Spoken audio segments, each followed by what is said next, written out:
Hello everyone, welcome back to my channel. My name is Dr. Sahara Omar. I am a licensed marriage and family therapist practicing here in the state of Texas. And today's video, I wanted to chat with you guys about personality disorders. I have plenty of clients who come to therapy. Either they were diagnosed previously from another clinician that they have personality disorder, or they themselves read somewhere online that they have personality disorders.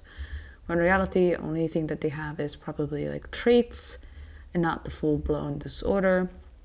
So I wanted to clarify a little bit with you guys. What does it mean to have a personality disorder? How do you recognize it? Also, how is our personality formed? And if you are someone who has it, how do you coexist with yourself? And if you know someone who has these personality disorders that you are coexisting with them, how do you move and navigate those relationships, okay? So we'll start from the beginning first. Our personalities are formed between ages 0 to 5. And from there, from 5 to the rest of our life, it just gets morphed and developed even further. There's part of our personality called temper. That part of us we're just born with it. It's just genetic. Some babies are easygoing from the get-go, and other babies are a little bit more harder to soothe and meet their needs in that way as well. So depending on your temper, that kind of puts you at a disadvantage at times with our personality as it forms. And also a combination of your temper, the relationship that you have with your parents, if they were caring and supportive, and if you experienced traumas before age 5, all of that factors into the development of your personality and having a specifically personality disorder, okay? So our personalities, when we think of personality, is a cluster of traits coming together that forms a personality. I'm going to put in the description box for you guys a link for a personality test that I recommend. If you're curious, where are you landing in these traits? The biggest personality test that we use in psychology is called OCEAN, or that's the acronym. O stands for openness, like how open you are to new experiences. C stands for conscientiousness, how careful are you with decision making and organized are you. E stands for extroversion versus introversion. A stands for agreeableness, how often are you agreeing to new experiences and with other people. And N stands for neuroticism, whether or not you have constant worry about life, or are you able to trust your experience as human, okay? So within those 5 traits is also a spectrum. So when you take the test, it'll tell you are 90% this or 50% that. So the combination of those coming together forms your personality. And a disorder will be on the 2 ends of the spectrum. Like if you are too agreeable or too neurotic or not neurotic at all, right? So in psychology, we do want to avoid the 2 ends of the spectrum and learn how to be in the middle as much as possible, okay? So that's personality in a nutshell. Now, when we talk about personality disorder, it's that deviation from that middle ground, right? Like, so what would that look like if you have a combination of the 2 ends of the spectrums coming together, okay? So in the DSM-5, which is the book that we use to diagnose people in a mental health world, the 6th edition is coming soon here. So the 5th one, there is a way that they file some of these personality disorders. We have clusters, cluster A, B, and C. In the future, I'll make videos on the A and the C. If you guys are interested, let me know. But the B is the common one that I see that causes chaos in the world in general. So with the main theme in these personalities, I want you guys to think about cluster itself. It's like a house, and then the different personalities will be in different rooms. So because they are all under the same house, there will be a sense of overlap between all the personalities traits, okay? So that means there's a lot of similarities that they all share, okay? We'll start from the bottom and work our way up from number 4 all the way to number 1. Narcissism is the common one that you guys hear in social media streets. Think of narcissism as like extreme selfishness. The person only thinks of themselves and nobody else around them, okay?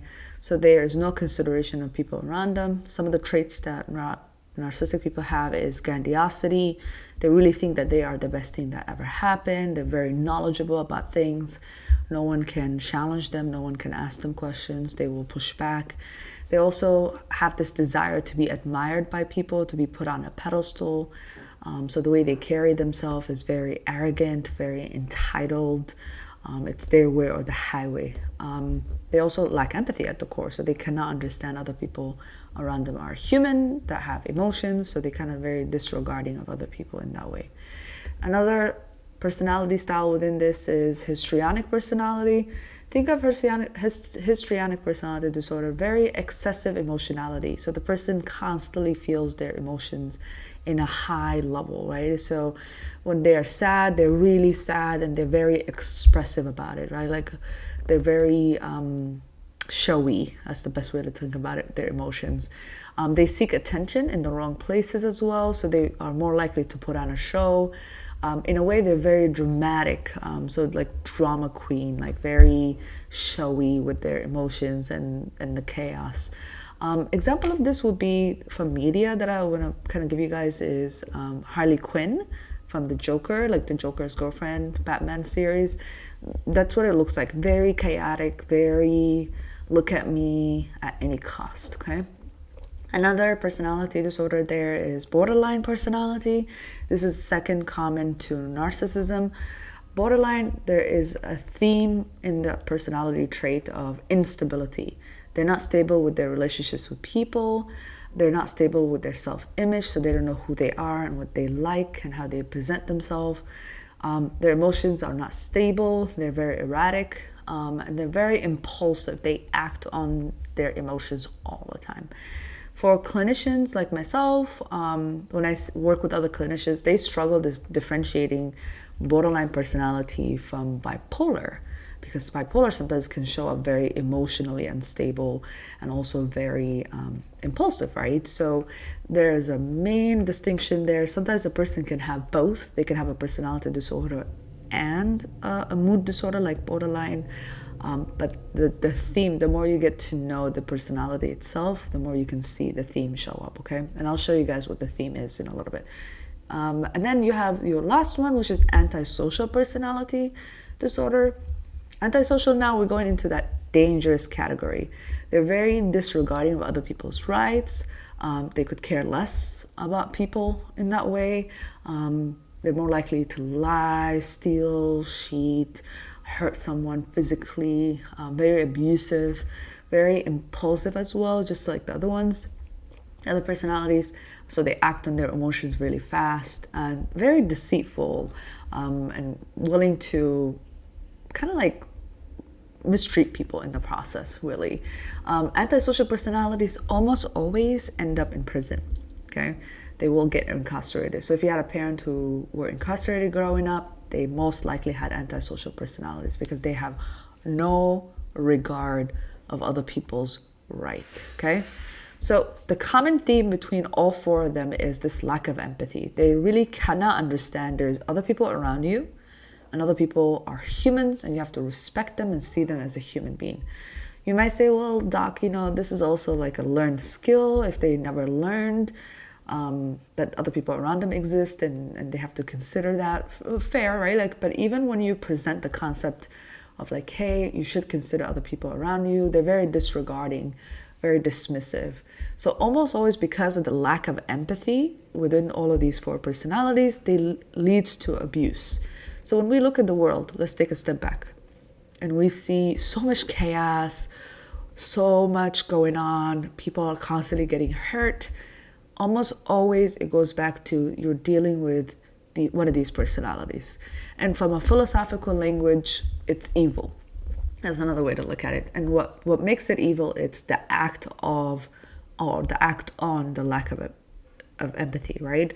So when we recognize there's people around us and we have to respect humanity, we slow down and we ask for permission. We slow down and think through things. But if we have one of these personality disorders, there's this sense of me over the world, and I could care less if other people are hurt, so as long as my needs are being met. So very selfishness, like the ego is always in the run, essentially, okay? So hopefully this helps you guys also make sense of why you experience a lot of abuse growing up and why the abuse exists in humanity is because one of these personalities is around you, essentially, okay? So if you were diagnosed with one of these personalities, or you think you might have it, there's still hope, right? So I operate in that hopeful place. It's just a matter of just slowing down and understanding why you're choosing chaos, why you're choosing to hurt yourself and other people around you, right? So the other difficulty that we have in psychology, these personalities at the core, like if the personality disorder themselves, they really don't go to therapy. The first place that they encounter any kind of help is when they get arrested or something bad happens, and then they hit rock bottom, and that's when they actually seek the help, right? And sometimes I meet narcissism in couples therapy. One partner has the traits or the personality itself, and the other one is trying to understand why this person is the way they are, essentially, right? And in those case scenarios, with couples therapy, the therapy treatment does not last that long, perhaps like around 4 or 5 sessions, and then they kind of drop out because they're not self-reflecting. They're not understanding, like, hey, this person in front of me is a human and I need to respect them and consider them, right? Some clinician in the space of mental health would say there's no turnaround in these personality. Research also shows that this is a long-standing traits in people that is really hard to change. But I have a different point of perspective. My point is anyone can change as long as they can slow down and self-reflect. Also, I'm Christian. I believe that God is bigger than us, so anyone can be saved. Anyone can break this ego that gets in the way. Some of these personalities, like I almost said, almost always like they experience some sort of trauma before age 5 as well, that shapes their point of view, that gives them this dysfunctional lens. So it's pretty much a lens that you can remove. But the challenge that I have for a lot of you guys that I want you to consider, if you have a partner who has one of these personality disorder, or you have a sibling or a family member, your job is to protect yourself from these disorders, right? Like your job is to set your boundaries, take a break from these personalities, let them figure life out on their own. You cannot yourself help them understand themselves. You just have to protect yourself first, okay? So you need to come back to what can you control when you are encountering these personalities, and also not internalize so much that abuse and the difficulty that you experience. Hopefully you can now see it from an outer perspective, outside of like, am I the problem? No, you're not the problem. You just experience difficult people and people that cross your boundaries, and now your job is to protect yourself and set your boundaries with them, okay? In a nutshell, that's what a personality disorder is. Yes, there is help. I'm very hopeful.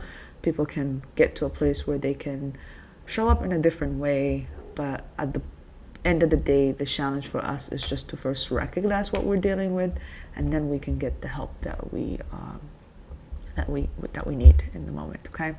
So I hope you guys liked the video. If you did, hit that thumbs up. It really helps. Leave comments below. Also subscribe and share this video with people. Thank you, everyone.